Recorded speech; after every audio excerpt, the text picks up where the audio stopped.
오순절의 17번째 주일 3부 예배로 영광 돌리는 사랑하는 성도들에게 하나님의 크신 은혜가 함께하기를 주님의 이름으로 축복합니다. 금주 목요일부터 우리 고유의 명절 추석이 시작이 됩니다. 올해는 징검다리 연휴 사이에 있는 10월 2일이 임시 공휴일로 지정이 돼서 장장 6일간의 긴 휴가 기간을 보낼 수 있게 되었는데요. 또 특별히 이번 추석은 코로나19 감염병 등급이 4급으로 낮추어져 처음으로 맞이하는 명절이기 때문에 사실은 좀 더 편안하게 또 기쁘게 명절을 지낼 수 있을 것 같습니다. 이 추석은 설, 단오와 함께 우리나라의 고유의 3대 명절입니다. 이 추석을 다른 말로 우리가 중추절, 또 가배, 가위, 한가위라고 부르는데요.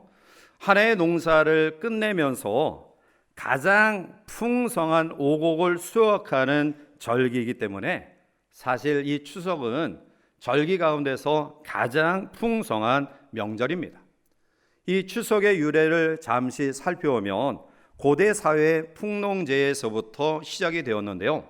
신라시대 이후에는 이 추석이 국가적 명절로 지켜지게 되었습니다.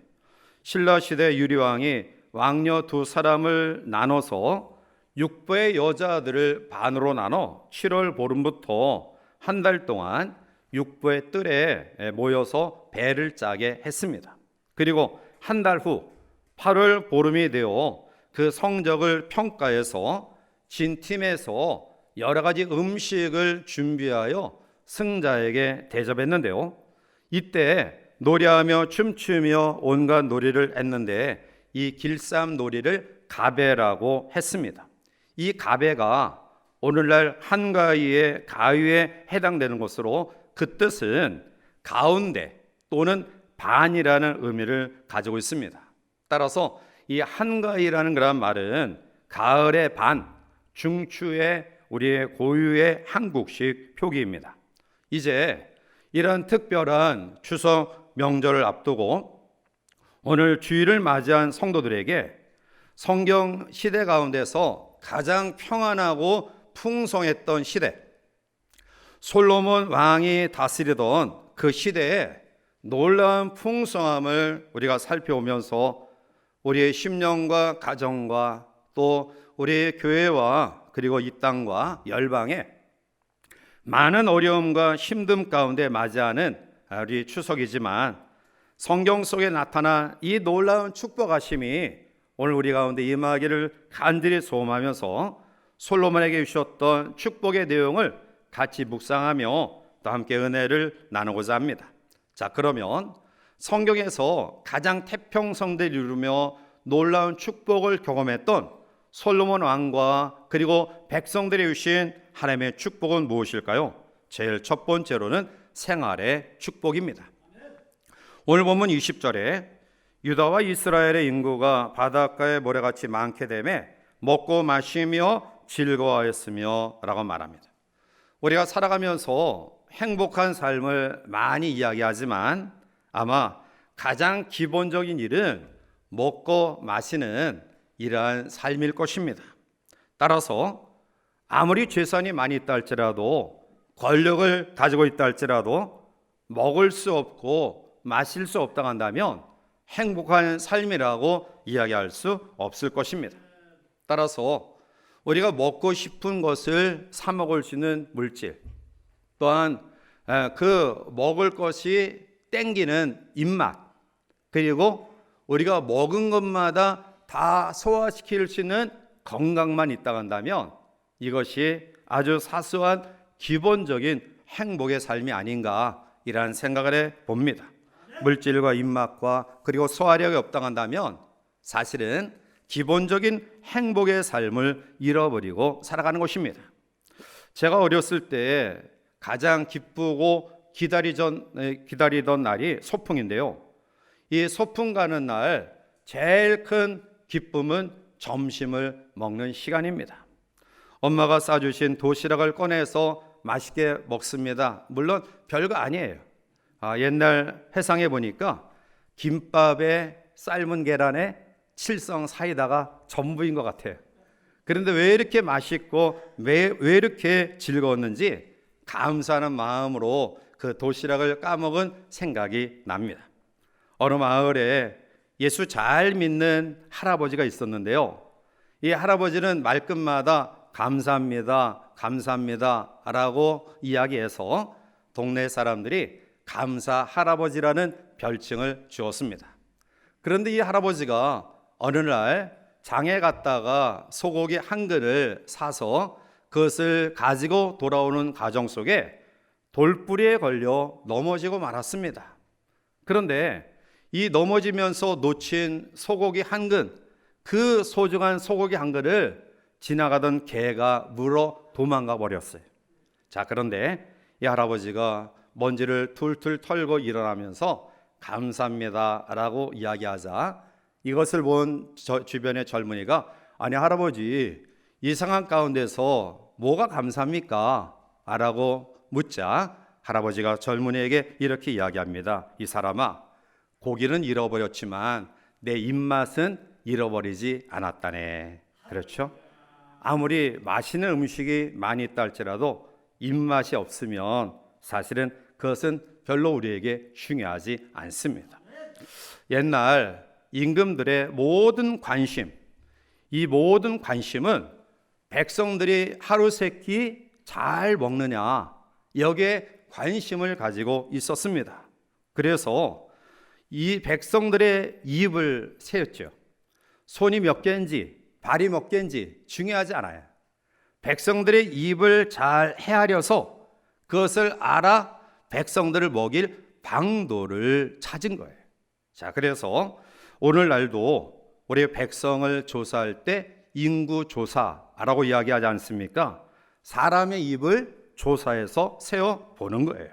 자, 오늘 본문에 같이 읽었던 말씀 가운데 오면 솔로몬이 다스리는 동안 이스라엘 민족이 바닷가의 모래같이 많았다라고 이야기하는데 중요한 사실은 바닷가의 모래같이 많은 사람들이 먹고 마시며 즐거워하였다라고 이야기해요. 자, 그 많은 백성들이 먹고 마시며 즐거워했으니 얼마나 복된 민족이며 나라입니까? 사실 고대 사회 속에서는 한 임금이 나라를 통치하고 강력한 힘을 가지고 주변의 나라들을 지배해서 조공을 받아요. 자, 그런데 그 왕이 죽으면 주변의 나라들이 머리를 꿈틀대고 일어나요. 다음 왕이 얼마나 그 선왕보다 절대적인 권력과 힘, 능력을 가지고 있느냐라는 것을 시험하기 위해서 배신도 하고 조공 바치는 것을 바치지 않게 돼요. 자, 이것은 일종의 능력에 대한 시험이죠. 자, 그런데 다윗이 죽은 이후에 솔로몬이 정치하는 가운데에 이러한 정벌 원정 전쟁이 한 번도 일어나지 않았어요. 왜냐하면 주변의 속국들이 변함없이 조공을 바쳤기 때문입니다. 솔로몬이 정치를 잘해서 그랬을까요? 그가 덕이 많은 사람이어서 그랬을까요? 물론 그러한 요인도 있겠지만 하나님이 그에게 복을 허락하신 줄 믿습니다. 솔로몬의 하루의 음식물을 오늘 본문 22절과 23절에 보니까 솔로몬의 하루의 음식물은 가는 밀가루가 30고루, 굵은 밀가루가 60고루, 살진 소가 10마리요, 초장의 소가 20마리요, 양이 100마리이며 그 외 숫사슴과 노루와 암사슴과 살진 새들이었더라 라고 말해요. 솔로몬 혼자 먹은 것 아니죠. 여기 기록된 고운 밀가루, 굵은 밀가루 도합 90고루는 그 당시 솔로몬 궁궐에 상주하고 있는 14,000명이 하루 먹을 수 있는 빵의 양이라고 합니다. 또한 고기의 양은 마찬가지로 14,000명의 인원이 각각 한 근 이상씩 먹을 수 있는 분량이라고 이야기합니다.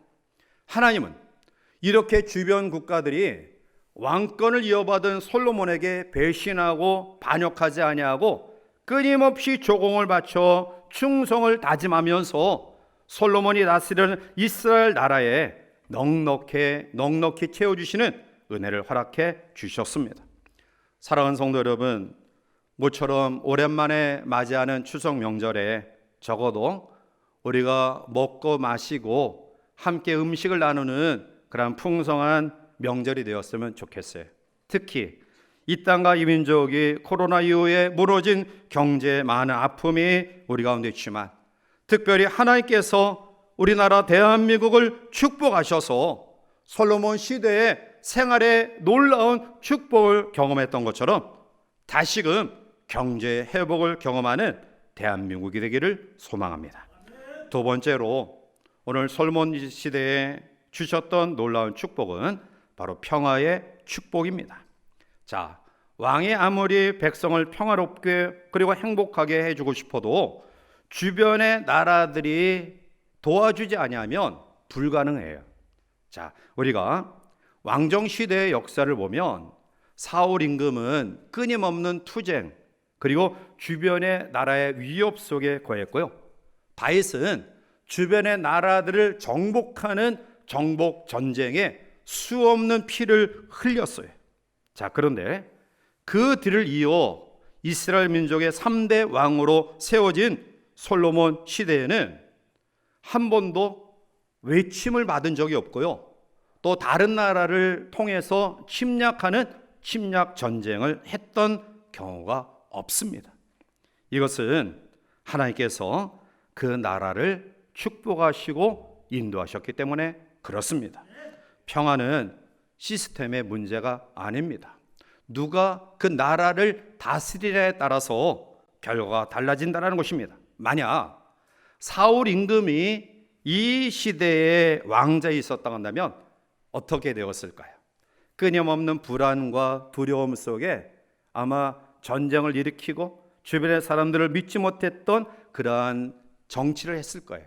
또한 다윗과 같은 그런 분이 이 시대에 왕이 있었다고 한다면 끊임없이 주변의 사람들을, 주변의 나라를 굴복시키기 위해 정복 전쟁을 일으켰을 거예요. 자, 그런데 솔로몬은 강력한 하나님의 축복하심 속에 주변의 나라들에 대한 배려의 마음을 가지고 정치했다라는 어떤 은혜가 그 시대에 있었는가요? 24절에 솔로몬이 그강 건너편을 딥사에서부터 가사까지 모두 그강 건너편의 왕을 모두 다스림으로 그가 사방에 둘린 민족과 평화를 누렸으니 라고 말씀이, 사방에 둘린 민족과 평화를 누렸다. 언어의 의미는 솔로몬은 자기 주변을 둘러싸고 있는 모든 나라와 평화하였다라는 뜻입니다.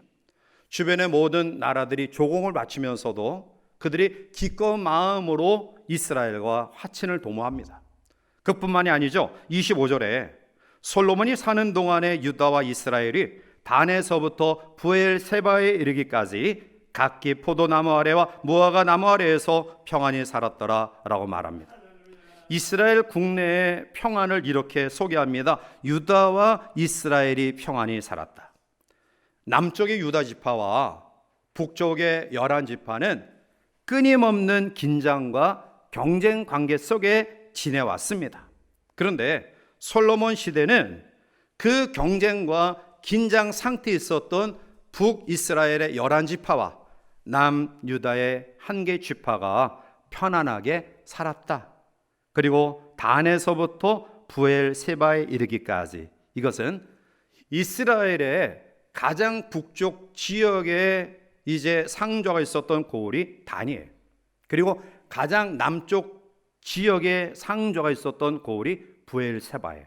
그러니까 이 표현은 오늘날 우리 대한민국을 통해서 표현하면 백두산에서 한라산까지, 우리가 백두산에서 한라산까지라는 표현은 삼천리 반도 전체를 의미하는 거죠. 이스라엘 민족이 단에서부터 부엘세바까지 평안히 살았다. 온 백성이 평안히 살았다라는 말씀입니다. 더욱이 25절 하반절에 포도나무 아래와 무화과 나무 아래에서 평안히 살았다라고 이야기하죠.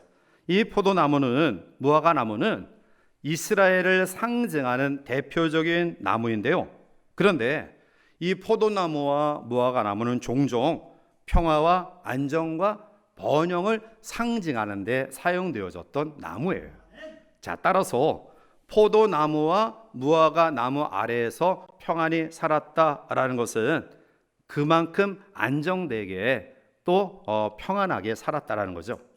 선지자 미가는 하나님이 이루실 평화를 이렇게 소개합니다. 미가서 4장 3절과 4절에 보면 그가 많은 민족들 사이에 이를 심판하시며 먼 곳 강한 이방 사람을 판결하시리니 무리가 그 칼을 쳐서 보습을 만들고 창을 쳐서 낫을 만들 것이며 이 나라와 저 나라가 다시는 칼을 들고 서로 치지 아니하며 다시는 전쟁을 연습하지 아니하고 각 사람이 자기 포도나무 아래와 자기 무화과 나무 아래에 앉을 거지라. 그들을 두렵게 할 자가 없으리니 이는 만군의 여호와의 입이 이같이 말씀하셨음이라 말씀합니다.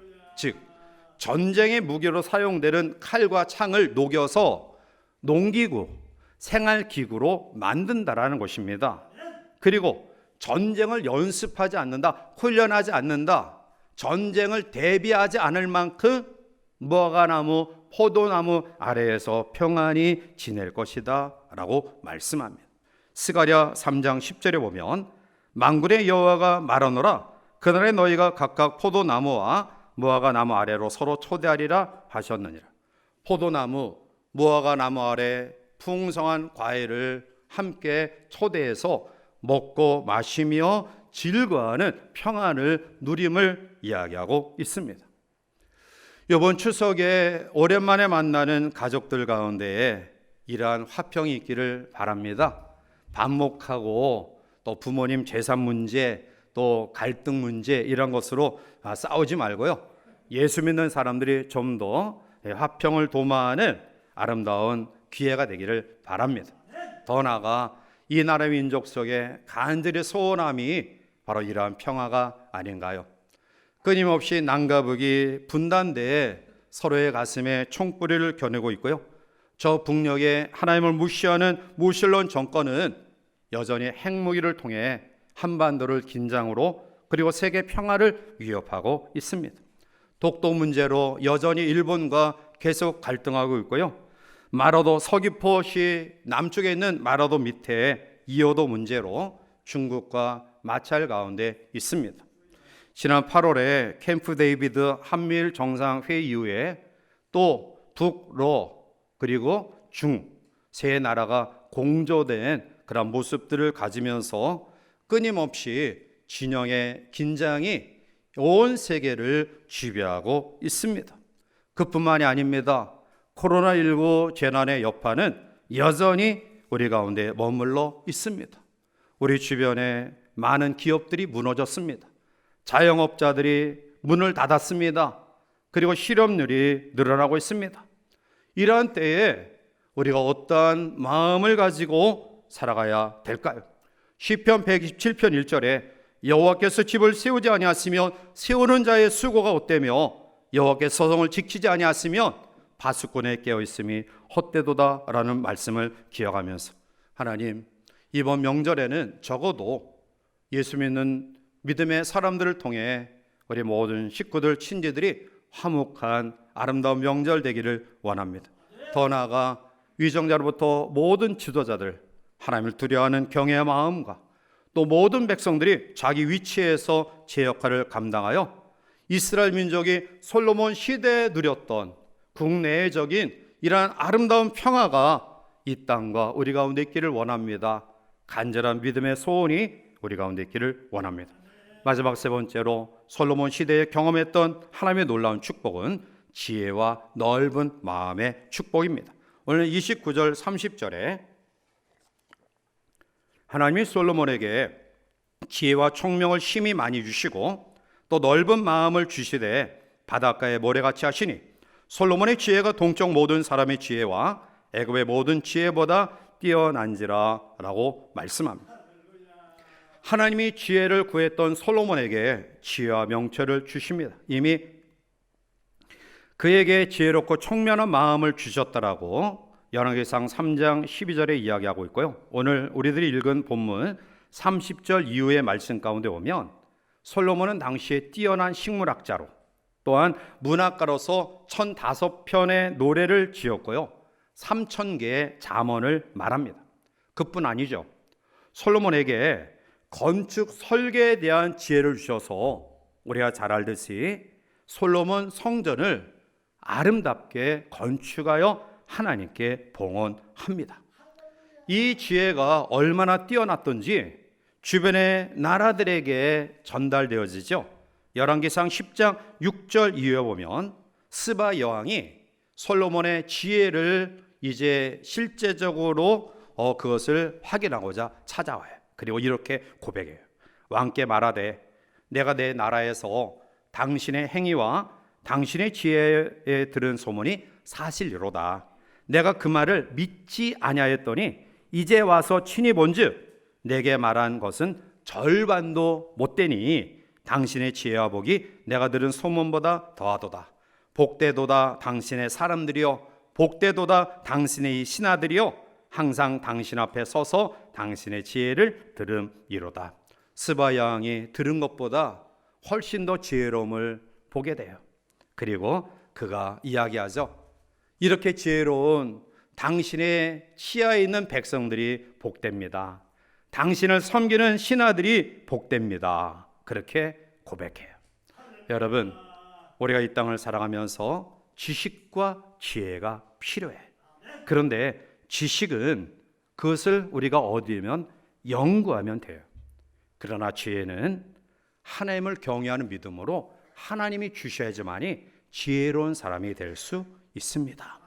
따라서 지혜는 여호와를 경외함이 지혜의 근본이다라는 말씀처럼 여호와를 경외할 때 주시는 하나님의 놀라운 축복이에요. 한국 부모들의 교육열만큼 세계에서 열심히 뛰어난 교육열을 가진 부모가 없는 것 같아요. 대단하죠. 조기 유학 시키고요, 선행학습 시키고요, 쪽집게 과외를 시킨다고 해요. 미주 사회에서 한인들이 들어온 곳에는 여지없이 학원이 생기고요, 과외가 성행한다고 해요. 여러분, 우리 자녀들이, 우리의 다음 세대들이 탁월한 인재가 되는 길이 과연 지식을 습득하는 일에 있을까요? 결코 그렇지 않습니다. 뛰어난 인재가 될 수 있는 비결은 하나님이 지혜를 주셔야 돼요. 그리고 하나님의 지혜는 바로 여호와를 경외하는 믿음으로 주시는 축복입니다. 오늘 29절에 하나님이 솔로몬에게 지혜와 총명을 심히 많이 주시고 또 넓은 마음을 주시되 바닷가의 모래같이 하셨다. 지혜뿐만 아니라 넓은 마음을 주셨다라고 이야기하고 있어요. 넓은 마음은 바로 이웃을 배려하고 수용하는 마음이에요. 오늘날 우리 시대는 너무나 예민한 그런 모습들을 가지고 서로를 대하고 있어요. 날카로운 칼날을 우뚝 세우고 조금만 자기에게 접근하면 예리한 칼로 베어버리는 것 같은 정말 여유 없는 그런 마음을 가지고 우리의 주어진 삶을 살아요. 자기도 불행하고요, 주변도 불행하고요, 그리고 그 공동체가 불안해요. 여러분, 좀 더 여유 있는 그런 마음, 넓은 마음, 주변의 사람들에 대해서 무딘 마음으로 수용하고 배려할 수 있는 이러한 넓은 마음은 바로 하나님을 경외하는 가운데 주어지는 축복임을 믿습니다. 부족합니다. 연약합니다. 여러 가지 열악합니다. 그러나 야고보서 1장 5절에 너희 중에 누구든지 지혜가 부족하거든 모든 사람에게 후히 주시고 꾸짖지 아니하시는 하나님께 구하라 그리하면 주시리라 말씀합니다. 사랑하는 성도 여러분, 우리의 자녀들을 지혜롭게 정말 이 시대 속에서 모든 사람들을 품고 수용할 수 있는 넓은 마음의 소유자로 이 시대를 이끌어 나갈 수 있는 인자가 되는 비결은 여호와를 경외하는 믿음에 있음을 기억하시고요, 우리의 자녀들을 양육할 때 한 번쯤 괜찮겠지, 뭐 한 번쯤 주일 범하고 학원 가면 어때, 아주 중요한 시험인데 중요한 그런 가르침이 있는데 그것은 우리의 자녀를 하나님께로부터 멀어지게 하는 그러한 길입니다.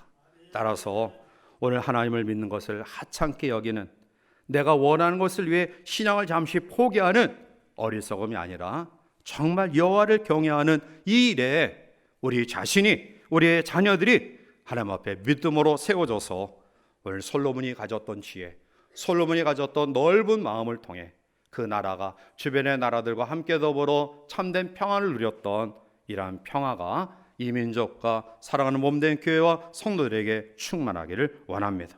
이제 말씀을 맺습니다.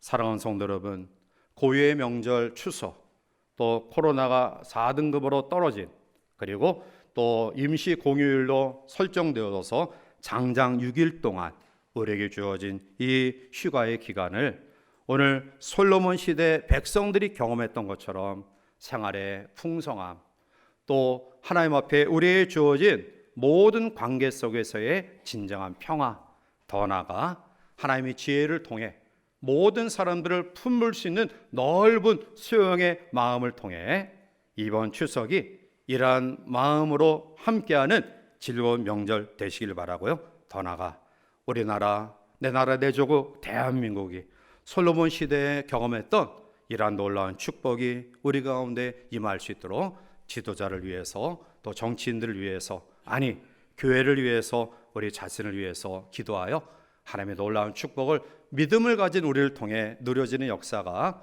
우리 가운데 충만하기를 주님의 이름으로 간절히 축원해 드립니다.